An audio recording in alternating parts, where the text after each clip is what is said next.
Hello, Steward, and welcome back to the city. Today we prepared another briefing for you, this time going over the city itself and its needs, especially with the whiteout that we expect to approach in about 30 weeks or so to the city. While you have been busy with your other administrative tasks and dealing with the council, our scouts have managed to explore more of the Frostland, and have found numerous groups that they are now bringing back to the city before the whiteout hits. We don't know exactly what's going to be hit by the whiteout, but these newly discovered people are being brought back in order to help the city, and by extension, keep them alive. And for that, this briefing is now more important than ever as the people make their way.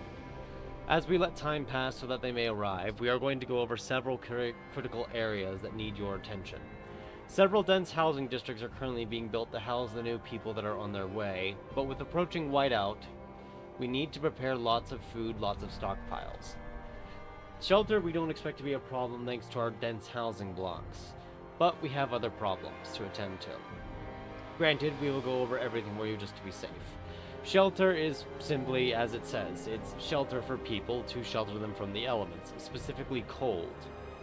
Without shelter, people will be homeless, and while the generator is capable of keeping people warm to an extent, being outside in the wind for a long period of time tends to increase how cold people are. At a minor level, cold won't cause too many issues for the people. But if cold becomes notable or worse, people will be at risk of frostbite. And the worse the cold is, the more likely people will begin to die from frostbite. The best we know over the multiple decades is that once cold reaches notable, people will start to die from frostbite. But the more catastrophic it becomes, the faster this will probably be, and the sooner people will die. If you see cold becoming notable or more, Steward, I would advise you to quickly resolve whatever is causing it, be that shelter scarcity or a lack of heat in the city. And this is especially important because even a minor amount of cold can fuel disease in the city. Something we will go over later, as there are other matters to attend to first, such as our food stockpile. As you might know from your daily meals, Stewart, food is very important to everyone's survival. It is equally important for those recently discussed settlements and our new allies in the Galician refinery who have been shipping oil back to the city in recent days, after we helped repair their furnaces and older derricks. Food is incredibly important for the people's survival. Without food, people will begin to go hungry. If people are hungry, they grow weaker. It makes them more vulnerable to disease. Right now there's plenty of food in the city, but with an approaching whiteout, we will need to stockpile, and the current deposits are beginning to run low.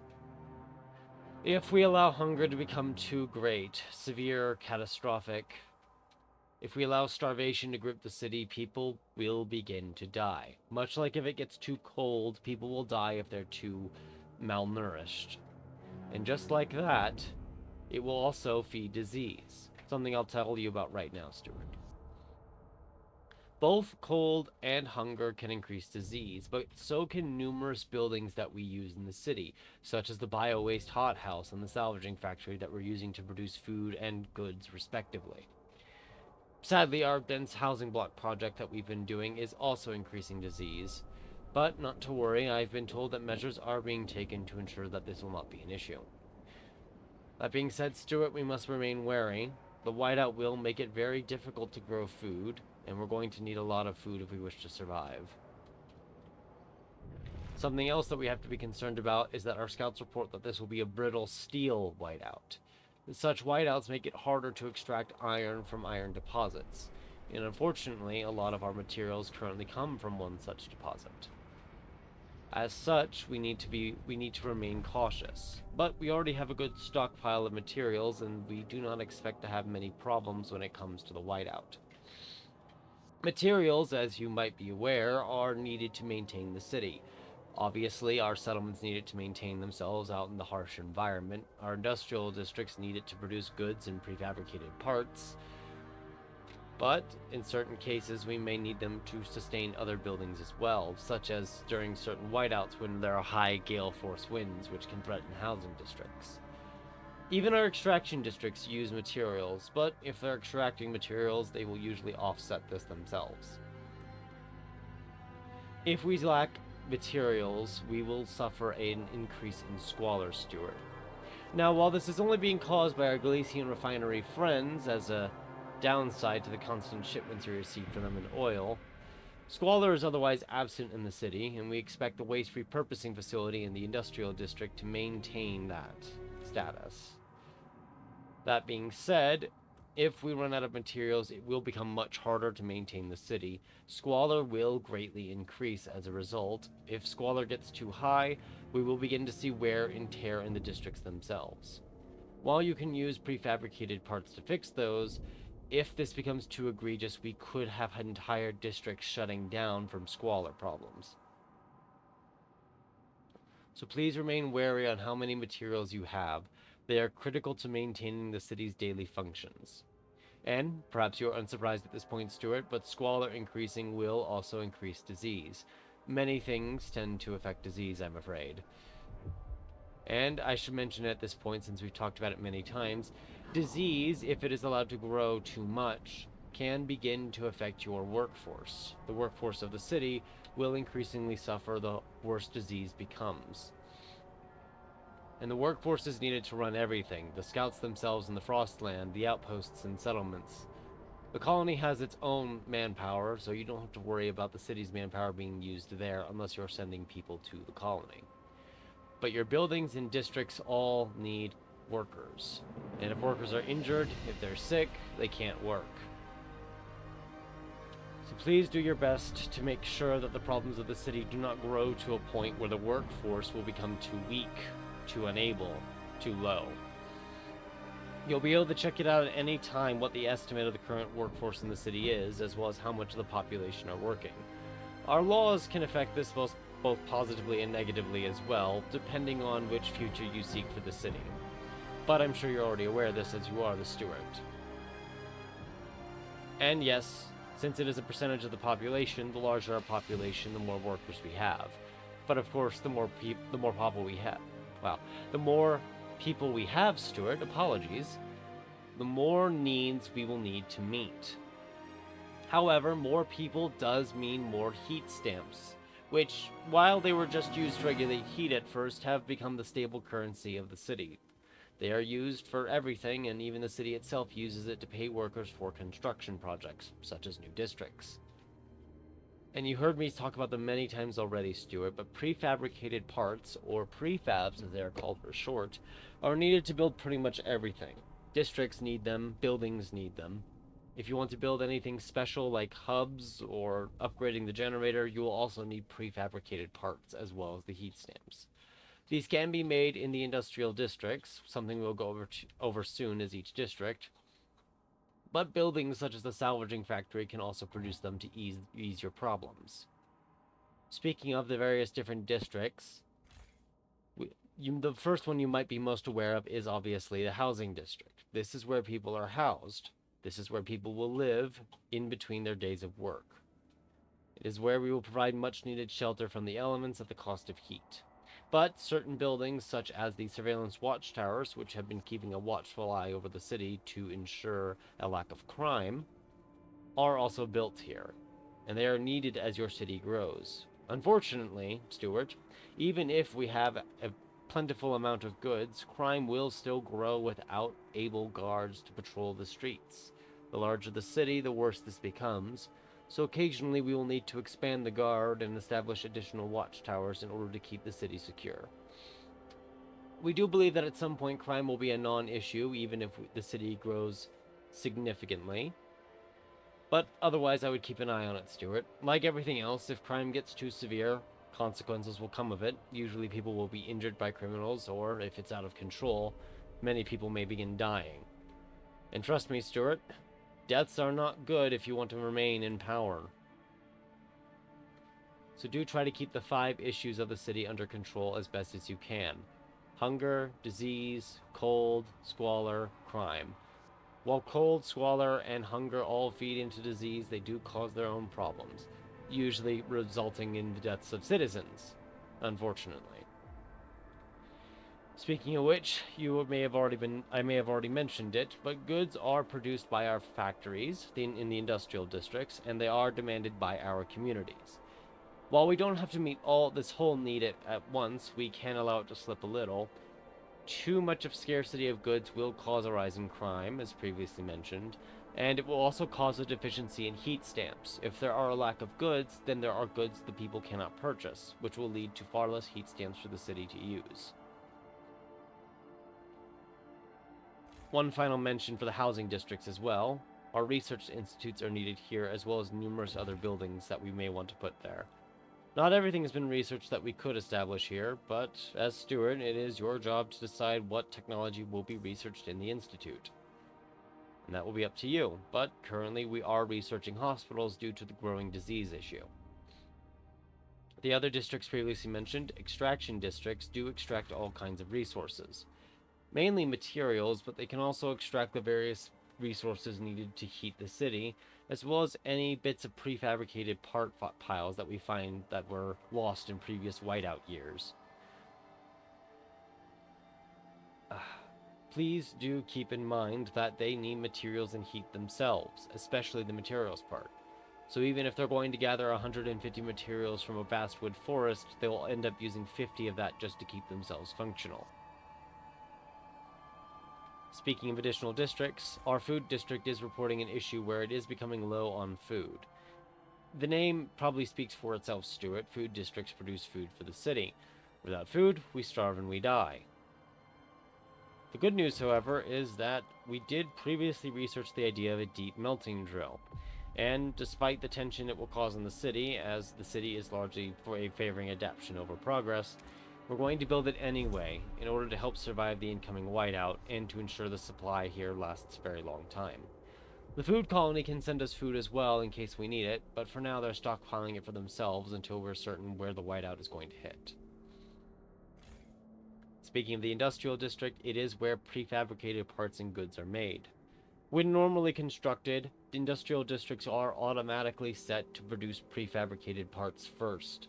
This is to ensure that we will almost always have additional prefabricated parts to build new districts and buildings at a later date. If you ever build an industrial district, you will have to manually order it to make goods as a priority, in which case, without a salvaging factory, it will only produce goods, and if set to prefabs, only produce prefabs. And please keep in mind, per past directives, any industrial district that is expanded will produce prefabricated parts as its priority. Even if we've already told it to produce goods first, it will switch back to prefabs once expanded, so you'll need to set it to goods again at a later date. The final district you're already aware of, Steward, if you remember the previous briefing. Logistics districts. They let us access the Frostland, they provide Frostland teams, which allow us to explore the Frostland and maintain both outposts and settlements. We won't go over to them as much since we've already been over them before, but we have modified them a little. With that said, Stewart, that is every district and the relationship it has with various resources. The only other thing I should mention for you as well is steam cores. We can't produce these, unfortunately. The method to do so is still lost to us. The best we can do is salvage from what remains of civilization that we find as steam cores, especially automatons or advanced machinery that never made it to any of the generator cities. Advanced buildings like that waste repurposing facility that we've built in the city require cores. Establishing settlements and colonies, as you might remember, cost them too, among other matters such as upgrading the generator. If you find any, you may want to weigh whether it's worth bringing the core back at the cost of whatever else you won't be bringing back as a result. They're incredibly valuable, Steward, and again, we can't make any additional cores. What we find is what we have. The scouts did find some military vaults that we should try to access after the whiteout. We can try building skyways to them now, but it's better for us to begin preparing for the incoming whiteout. After all, if we're all frozen to death, we can't use the steam cores anyway.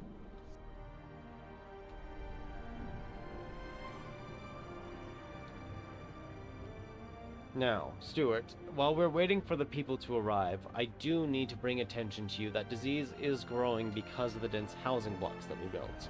And unfortunately, the deep melting drill that we're building is also going to increase disease. It's currently being monitored, but this may prove an astute time to show you what happens when problems begin to grow in the city, as well as giving you an idea of how to counteract them before the whiteout hits. But while we're waiting for that, Stewart, whiteouts are very, very dangerous. If you remember the storms of the old world, whiteouts are effectively that. Terrifying storms that drench us in freezing cold. If you think the temperature now is very cold, the whiteouts can drop it far, far lower. Enough to where our current resource and stockpile of fuel may in fact not be enough. As such, Stewart, we do want to build a few additional things, just to be safe. Stockpiles are exactly how they sound, Stewart. They allow us to stockpile various resources depending on which one we build. For now, in order to help beginning doubling our stockpile, we are building a fuel stockpile near the logistics district. We're also building a food stockpile as well, but I do need to show you something else.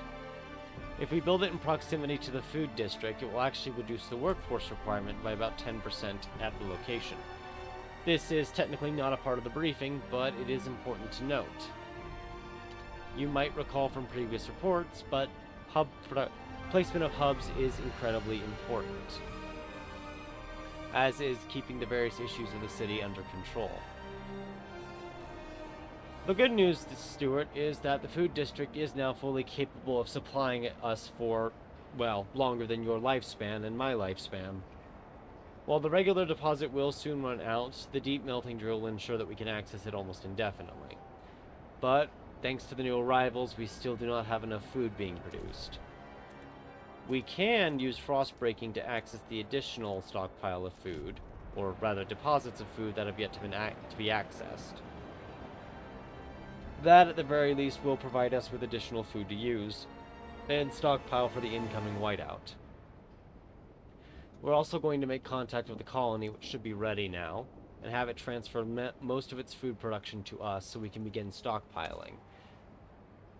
Unfortunately, at the current rate we're going, the whiteout will hit us before stockpiles are full, but we have reason to believe the whiteout will only last a couple dozens of weeks, meaning we believe our stockpile will be ready before it hits. This is what we call planning and preparation. Whenever whiteouts are coming in, we do wish to be ready for them, Stewart. If we are not prepared for a whiteout when it hits the city could fall then and there. That is why it is important to make sure you are stockpiling resources and it will have enough to get through a whiteout. Whiteouts will always reduce food production, not consumption, Stewart. Unfortunately, what can really happen is sometimes certain whiteouts will greatly reduce food production.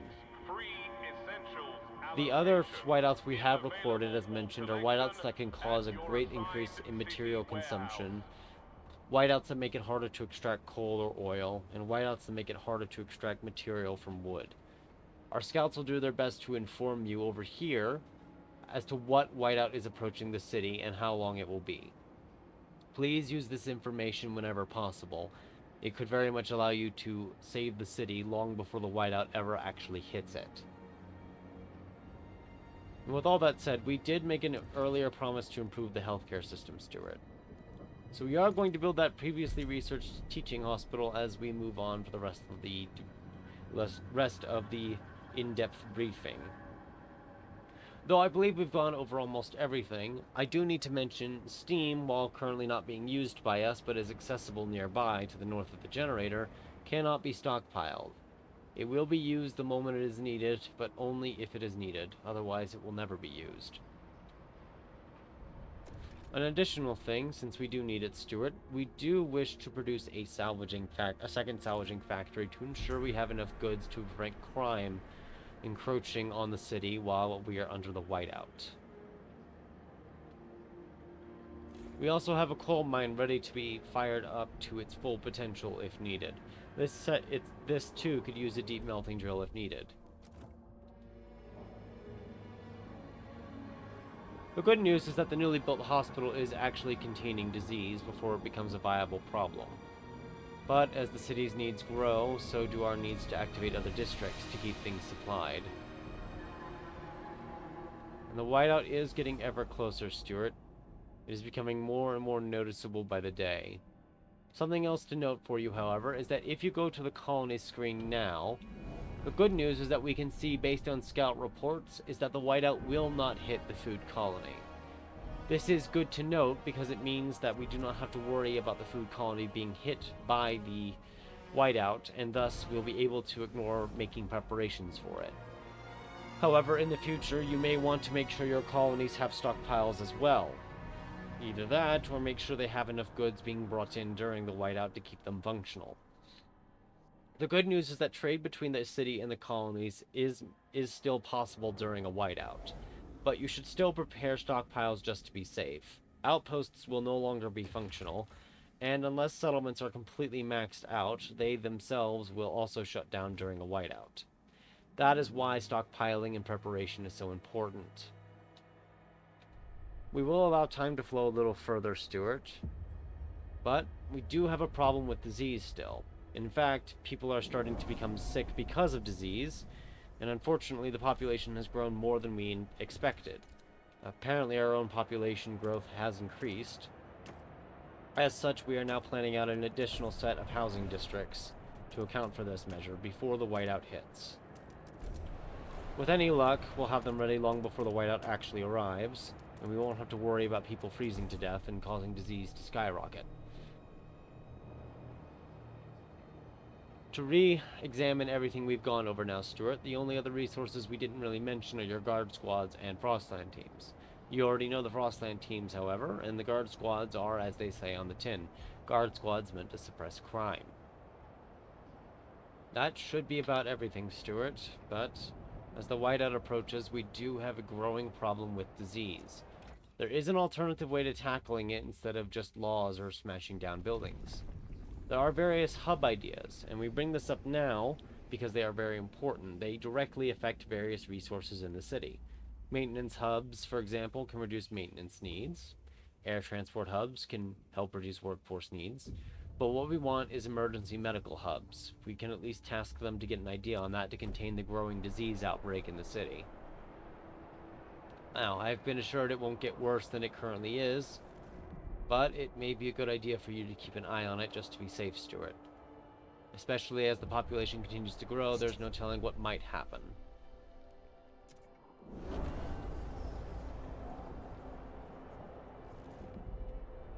Although the disease is contained, even notable levels of a problem can cause tension in the city, Steward. And perhaps it is pretty obvious, but if tension gets too high, the city will become very tense, pun perhaps intended, and unfortunately, if it becomes severe or catastrophic, there may be a threat to your rule. A highly tense city is even reflected in the council itself, and if tensions boil over, reason may be taken over by fear and anger. After all, the people, when fearful and angry, no longer listen to reason and common sense, even if you are revered in the Steward's leadership. Well, as the Steward. But with all that stated, I believe we have addressed everything for you, Steward. We've addressed each resource and how to go over them. I suppose we didn't address coal and oil directly, this is true, though you may already understand them as heat or fuel sources, something the generator uses to generate heat to keep things stable. Though do keep in mind we are using adaptive pumps, which allows us to use any type of fuel source we find. We had an alternative proposal of oil pumps, but decided against that. But as the whiteout nears on the city, Steward, I believe that is perhaps time to end it here for now. I would advise for you to seek shelter, and we will have to talk together after the whiteout ends. With any luck, the stockpiling we've done will allow the city to survive the 30 weeks that will be incoming, and the emergency medical hubs can be constructed before the whiteout actually hits. This will, at the very least, allow us to contain the notable growth in disease, and will prevent it from collapsing the city's infrastructure network as the whiteout arrives. Had disease grown even worse, Stewart, even more people would be getting sick at once, and if it becomes severe or even catastrophic, we could have a plague outbreak. Please do not allow that to ever happen, Steward. And take shelter. The whiteout has arrived at the city. We should survive it, and I will see you on the next time in the next briefing. Godspeed, Steward, and may the city not fall.